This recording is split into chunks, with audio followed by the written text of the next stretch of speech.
And also happens to be one of the governing council members. Actually, yun ang reason ba't namin ginamit ng painting kasi member siya ng governing council. Anyway, the cover reflects Herdin's evolution, transformation, and resilience over the years.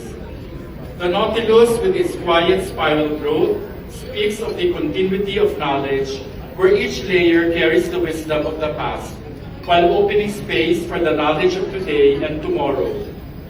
From HP microcomputers, dial-up connections, to CD-ROMs, it became the country's first online bibliographic database, a milestone affirmed by Republic Act 10532 or the Philippine National Health Research System Act, which recognized Herdin as the National Health Research Repository.